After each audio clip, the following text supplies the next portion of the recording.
Hey, what's up, everybody? It's your boy, Coach Landon, back with another episode of Beyond Tomorrow Recruiting. Today, I'm going to talk to Coach Casey Beard, one of the men's basketball assistant coaches at the University of Houston. Coach is going to give us some really good advice on the recruiting process from the standpoint of a P5 men's basketball coach who's recruited a ton of guys, who's seen a ton of guys, who's watched a ton of basketball. So, let's go ahead and run this intro, and then we'll get into the interview.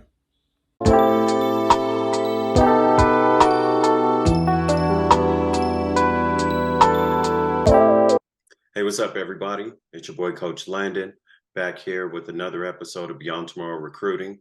Today, we got a very special guest, the first P5 coach that we're able to have on here on the men's side, Coach Casey Beard. So, Coach, I'm going to go ahead and let you do a quick intro. Let them know who you are, where you've coached, and where you're at right now. Coach, it's good to be here on your show. Grateful for the opportunity and always good to speak to people, especially young recruits that are looking and hopeful to play at our level and any level in college. Just a quick intro to me. I'm going into my 10th season at the University of Houston. I've been an assistant coach going into my third year. My path into coaching has come more through the student manager side when I was in my undergrad, then in the video room, through the MBA and college, and now to assistant coach. So that was kind of the path that I traveled to kind of get where I'm going. And then also kind of chime in on your experience leading up to that opportunity at U of Houston.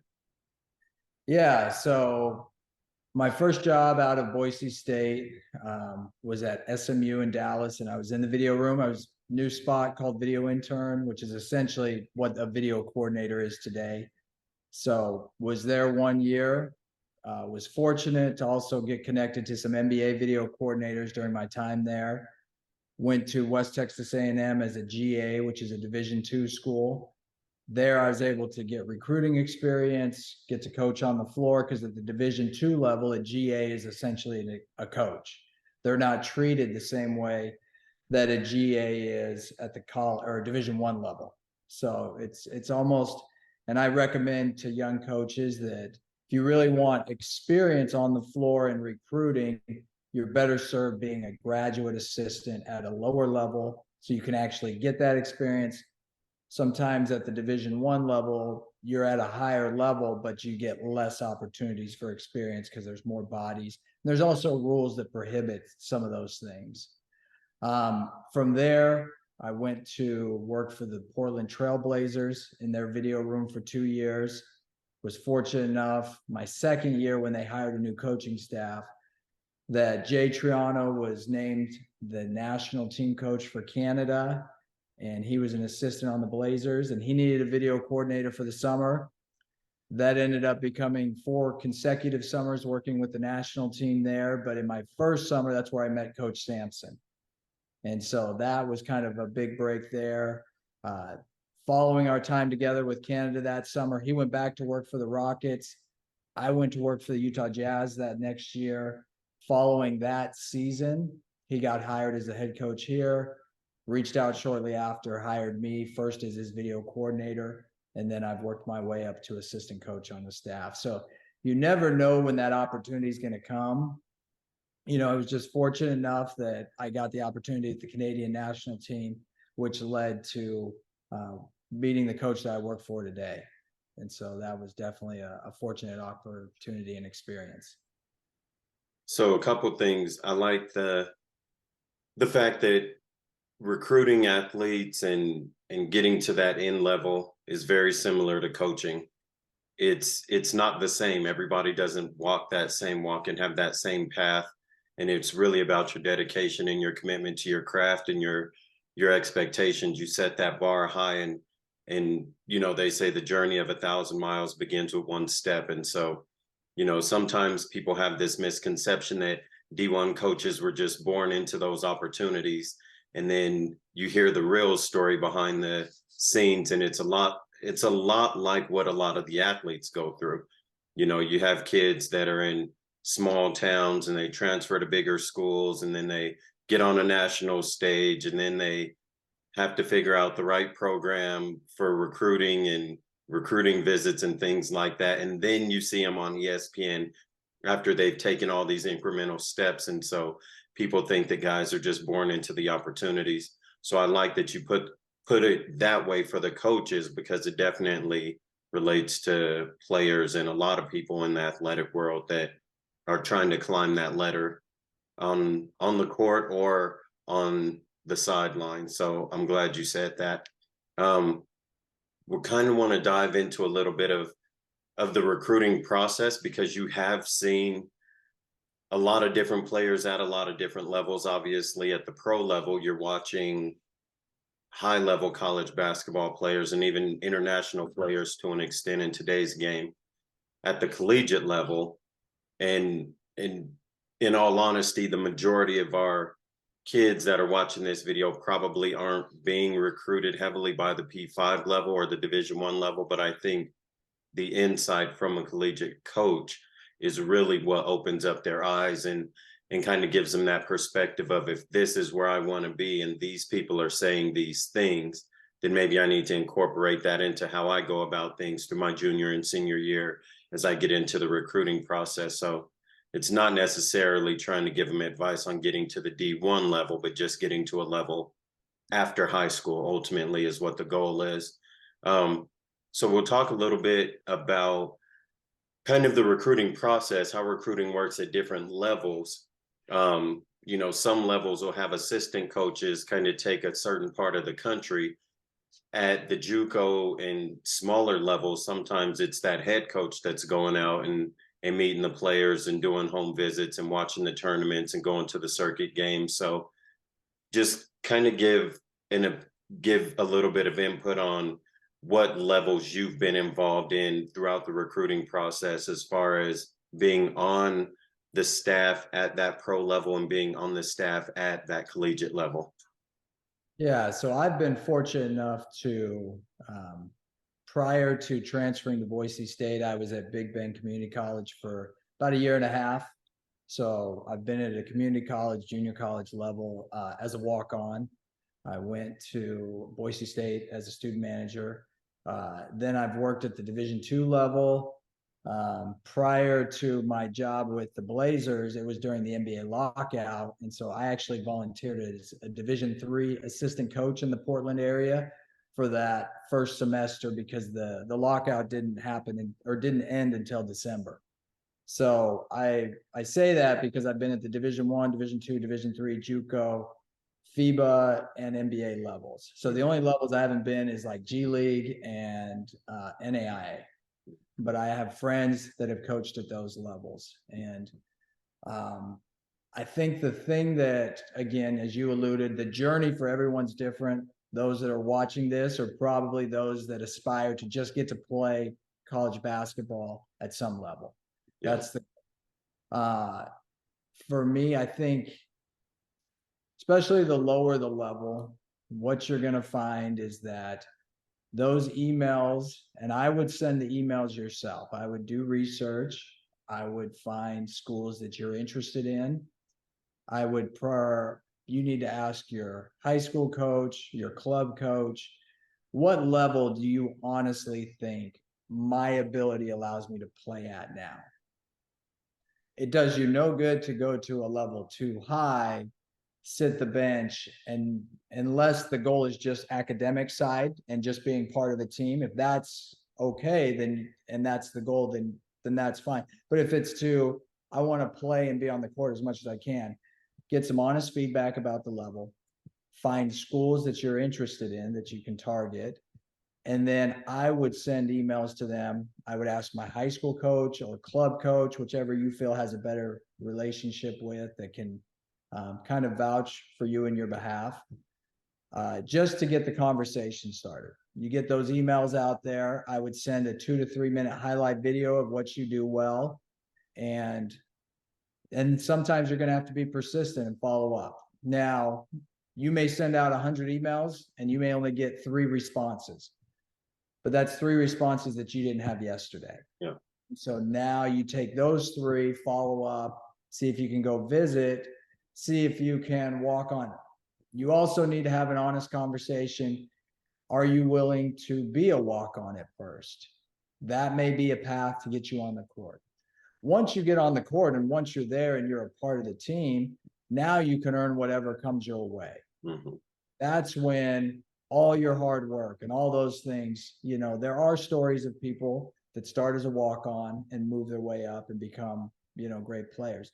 There's nothing limiting what you can do if you choose the right path, where you get the key word being opportunity. If you go somewhere that they tell you there's no chance and there's no opportunity, and you go and spend 2, 3, 4 years on the bench, you'll be frustrated. So do your homework now, identify schools that fit what you're looking for, and go and have a purpose in what you're doing. And I believe you're going to have more success, because you will find coaches that will return your messages, and now you have a starting point. Mhm. Yeah, I agree.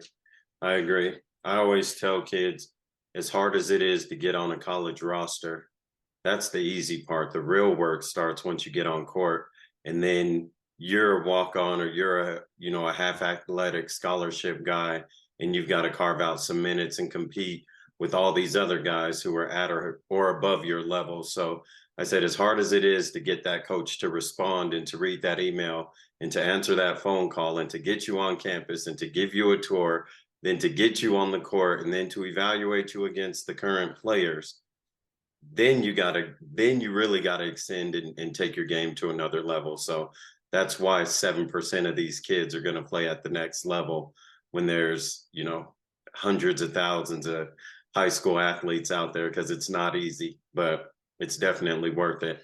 I played in the NWAC too, and so I was in the NWAC, and then I played in JCAA. So I definitely understand the grind that goes into that. Having watched and recruited and been involved in that recruiting process for so many different levels, obviously now you're at a level where watching guys in person, being able to see those mannerisms in games, being able to watch how they interact with their teammates, seeing their behavior when they're coming in and out of the games and things like that, can kind of mold that recruiting perspective to an extent, in comparison to their skill level, because at your level, at the P5 level, you're looking at the best players in the country. Kind of talk a little bit about your opinion of recruiting a player and what you kind of watch for in person versus when you were at a different level and you may have watched film on a kid from a video, or maybe you even stream a game online. Kind of give the kids watching some insight into when a coach is watching some of those things that either stand out in a positive or not necessarily a positive way, that can kind of ring some bells and set off some light bulbs for the kids watching. Yeah. I think I'm probably in a unique position because I spent so much time in the video room and I've watched a lot of video and a lot of games, that I'm very comfortable evaluating a player, even at the Power 5 level, through film. Like, honestly, I think from just a pure standpoint of being able to identify whether he's good enough, whether he's going to fit us culturally, I think I can do a pretty accurate job through film because of my background. I mean, I spent over 10 years in the video room. So I think it's kind of given me probably a skill that maybe some other coaches, aren't as comfortable with. For me, when I'm watching film, I'm looking for things that stand out. And I say that it may be a play. A lot of times it's actually the IQ plays. So if I'm watching a game online or streaming, I was actually just doing that right before we got on. I was watching one of my prospects that I'm recruiting in the class of 2025, and watching his game. And a lot of what I'm trying to assess is his IQ level. I know he's athletic. I know he's got flashes and can do things physically that others can't do. But I also know my coach, my head coach, and I know that, we had Jeff Van Gundy came in and spoke to our coaches during a recent coaching retreat. He did a Zoom call with us. And I mean, it makes sense. but he said he's never seen a smart player underachieve. Mm, And I think that was just one of those where it's just the truth. You're like, you know what? Now that I think about it, that's true. yeah. So how it's affected me now is now that I'm recruiting and I'm watching on film, I'm trying to assess your basketball IQ. For these players out here, the more you understand how to play the game the right way, will give you opportunity when you get on the court to stay on the court. A lot of times people operate outside of trying to do too much, or they're going to shoot it every time they touch it because they think that's what's going to get them. I'm concerned less about scoring and more about making the right play. Jarris Walker, who was the 8th pick in the draft, played for us last year. He averaged 11 points a game. 11 points. He wasn't our leading scorer, but he was our highest draft pick because he knew how to play the game of basketball. So in terms of film, now when we get in person, to your point, I'm going to evaluate more of the facial expressions, interaction with teammates, interaction with coaches. How does he take coaching? And I'm evaluating his parents in the stand. How are they interacting with them? Do they allow the coaches to coach? Are they screaming at the coach? Is there going to be some conflict there? So then you're assessing more of the kind of the away from basketball things. And then that will continue to develop in our recruiting process. We're going to go spend time with them. We're going to go sit down with them at the school and have conversations. We're going to have countless phone calls with family members, coaches, and really try to assess from a character side if he's going to be a fit. And so that'll kind of round out the whole evaluation. But from a basketball standpoint, when I'm watching film, I'm actually watching more for the IQ and the plays that fit our style to see if it's going to be a match. Yeah, I like that. I reference it a lot when I talk to my AAU guys and my Bingham kids, because I run the sophomore boys and help with the varsity group. But I reference Bradley Bill's rant to his 17U team back in the summer of 2022 when he said, like, nobody cares about your scoring average. Like, no one cares if you can score 20 points in an AAU game, because when you get to college, nobody's scoring 20 points. And he's like, the top 5 players in the NBA draft, nobody averaged 20 points a game. No one cares about your scoring. Like, and that kind of like woke up, kind of brought it to my eyes. And I was like, wow, he was right. And I went and looked it up. And, I think the number 1 pick that year averaged like 16 points a game or something. But I think kids tend to focus on the wrong things, and they're teenagers, right? They don't know what they don't know. They think, oh, if I can score 20 points, every school in the country is going to want me. But maybe if you were getting 13 to 14 and your assists were up and you took 2 charges, that might make you more attractive as a recruit than a guy that a coach sees as a one-dimensional score first kind of guy. So I'm glad that you said that, because I think a lot of kids have this misconception that scoring equals recruitability. And they think, if guys are showing up to watch somebody that I'm playing against, but I put 25 up, then all of a sudden they're going to take interest in me. And I think they hear it from guys like you, and I think it'll kind of set off those light bulbs and help them realize what really stands out in the scope of being recruited and standing out versus their peers. So I'm glad that you said that. So you did say that you've been in a film room for a while and you've been able to watch a lot of film.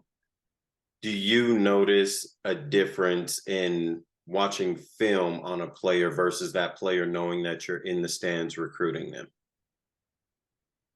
There is importance to the players seeing you there.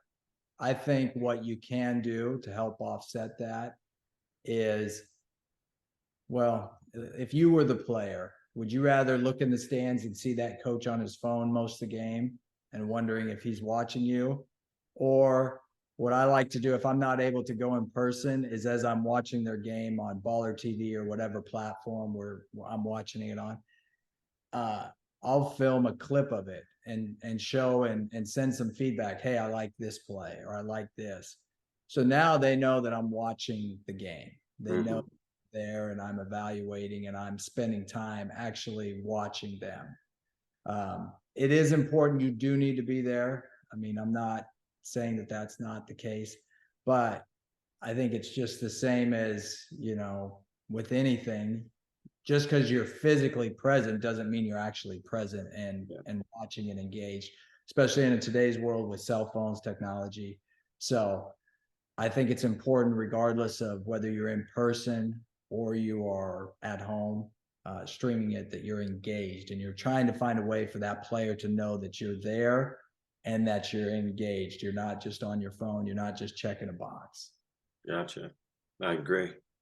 I agree.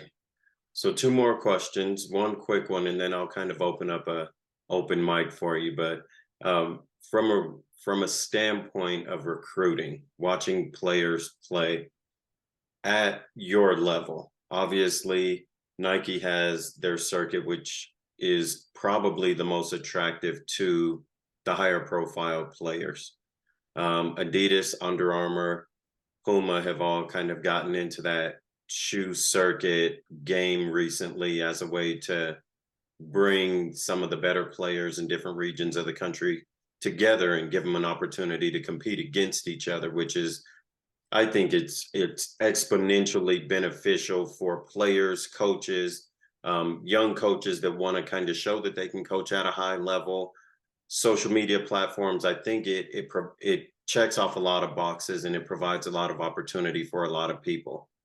At your level, do you guys tend to recruit or at least send coaches geographically to events across the board when we're talking about circuit things? Or is it kind of like, hey, we're here, we're looking at those kids here, we're going to go to Nike events, Adidas events, but maybe Under Armour events, maybe Puma events don't really appeal? Or is it like, hey, if we're targeting a certain kid and we know that, this kid's dad is friends with this coach who's on a Puma circuit and that's where he's playing, we're going to go check him out? How does that work from a recruiting standpoint for a guy like you in your position? I think what you'll find at all levels is a lot of the recruiting and hearing a name of a prospect usually comes through some type of relationship. We have recruiting services that we use. I have certain areas of the country I recruit from. So there's certain people in those areas that I trust. So they're going to tell me, hey, there's a freshman out here, sophomore out here, a junior, etc. You guys should check out. So that's kind of a starting point. And so you kind of, as April comes up and you're starting the next AAU season and starting those evaluations, you're going to have a list of those players. And what we do as a staff is we're generally going to cover as much of those events as we can, unless we have one target specifically that we feel we need to show up as an entire staff to watch. We're going to have one, at the Nike event, one at Under Armour, one at Adidas, and one at, an off shoe event or something like that. But regardless, wherever the talent is, we will go. Yeah. So if we have kids that we are recruiting that are not on shoe circuit teams, we will go watch their games. Um, Generally, wisely, those non-shoe events tend to be in the same city or close to one of those cities. So it's like you can go to the Nike event and then, halfway through the day you can jet over and check out his game and cover that. But we tend to be more target specific, meaning you have 5 to 10 guys each that you're trying to catch and watch games of. If I'm at the Adidas event, then anybody I'm watching or recruiting on Nike, I'll give to the assistant that's at the Nike event and vice versa.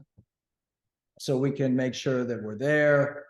We're sharing that information with each other. We're making sure they see us and all those things.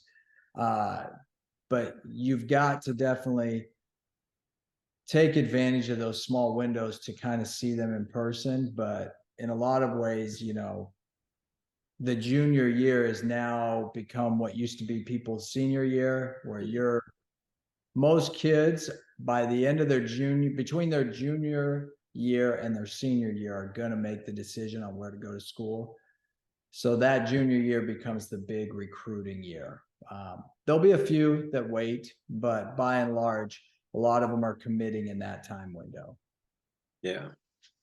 Do you feel that residual recruiting is as effective as people think, where, maybe I have a player on a team and he's highly touted and he's highly skilled, and you might go to a game to watch a certain player, but if someone on the opposing team has a good game, does that ever catch your attention and make you say, maybe that kid could be a good fit? Maybe I should look into his recruiting or see if he's committed, or if I can kind of get into his ear and see if he could be a good fit as well, because he plays a different position, but I know we're going to lose a guy next year and that kid could fit that position. Does that ever happen at the 4-year level, or is it kind of you're there to watch the guy that you're there to watch, and if someone on the opposing team has a good game, you don't really pay much attention to it?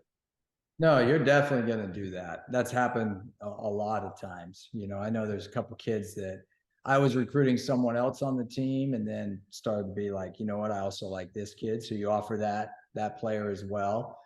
So that 100% happens.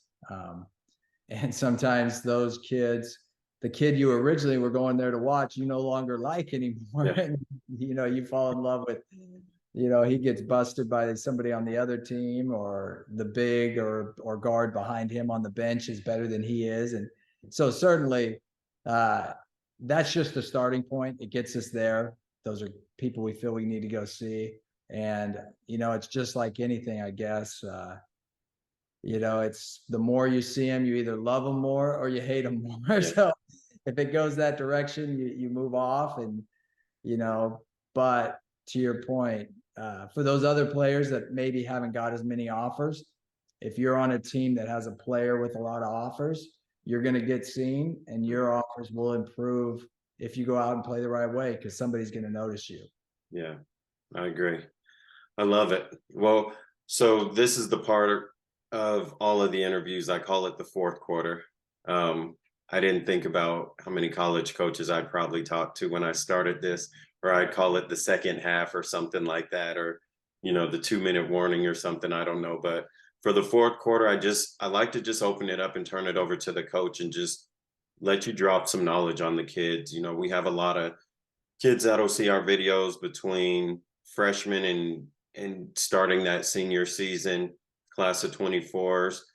Just they're hungry, they're eager, they're looking for any bit of information from any coaches, male, female, any level. So in the fourth quarter, I like to just open it up and let you guys just kind of give some words of wisdom to anybody who might take a look at the video. Yeah, maybe for men's college coach, because I know the women's have 4 quarters, but men's college, it could be the under 4 media timeout. There you go. That works too. Fourth, or the number 4. The advice I would give. So I have been to, I don't know, more than a dozen high school practices this fall, and only one team really stands out where they dove for loose balls and they touched the line on every run. I bring that up because if you are in this position where you guys are at right now and you're chasing this dream, what you're going to have to do is be somebody that is good at the little things. And what are the little things? The little things are blocking out on a shot. It's being in help defense and taking a charge. It's getting a loose ball. It's just knowing the plays. When coach puts you out there and he's like, all right, go run this action. If you get out there and you're begging and you're telling your mom and dad, your coach, I just need an opportunity, I need an opportunity, and you get out there and you don't know how to run the play, that's on you. Yeah. Your window is small. I think once you come to terms with, okay, my window is small, that means I have to be on top of everything. I need to be in the best shape. I need to be in the gym extra. And when we run our sprints or do anything, even if the coaches don't point it out, even if you're in a program where that's not part of the accountability, you touch every line. Because over time, if you do that day after day, week after week, you're going to get better and better. Pretty soon, other people are going to notice. Your coaches are going to notice. Opportunities you were wishing for before will start to come. And you know what? You'll be ready for it. So find ways to make sure in the small areas like that, that you're taking every advantage. And then I can't reiterate this enough. If you only practice during practice, you're not going to make it, and your dreams are not going to come true. These guys that I'm recruiting, if any of you understood how much time they spend each day on basketball, yes, they're naturally gifted, but you would also understand why they're as good as they are. Outside of their team practice, they generally are going to spend a minimum of 1 hour, but most of them almost 2 to 3 hours of extra time, be it on skill development, agility, strength training, but they are doing something sports specific to help them get better. So they're not only the most talented player probably on the team, they're putting in the most work because they have a definitive goal. They know what they're trying to achieve. So if you have goals to make it to college basketball, you're going to have to start doing stuff outside of. You need to get up early, go get shots up. You need to stay late, get shots up. Whatever it is, you've got to do extra. And again, it's not 1 week of it is not going to be enough. It's going to be if you do it week after week and you start stacking those days, good weeks, good months, you're going to see major jump in your game over time. And you're going to be the player that everybody's like, man, I thought he was no good, to now you're getting noticed. So maybe you go from being the 11th man to the 7th man. And then by the time you're a senior, the 7th man to you're a starter. And now the goal you have of being a college basketball player is actually obtainable because of the work that you put in. You just can't shortchange it. Outside of growing to be 7 feet, it's not going to happen. That's just, but that doesn't mean that it's outside of your control to happen.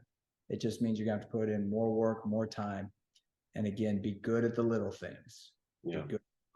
So that's what I would say. They say hard work beats talent when talent doesn't work hard. But when you have talent and a work ethic, you're almost the best basketball player that every coach wants to have on his roster. So 100%. I love it. I love it. Well, Coach Beard, I appreciate it. Thank you. I really, really appreciate it. I know we kind of talked about this a while back, and being able to make it happen really means a lot. I really appreciate you taking time out of your day, and I'm hoping you guys have a great season. You guys are fun to watch. You guys play a really up-tempo pace offense, and you get after it on defense, and that's what I love about the way you guys are playing basketball down there. So I'm hoping you guys have another good season, another Final Four, another deep run in the tournament, and I'll be rooting for you guys. Thanks for your time, Coach. Appreciate it. And good luck to your team as well. Thank you.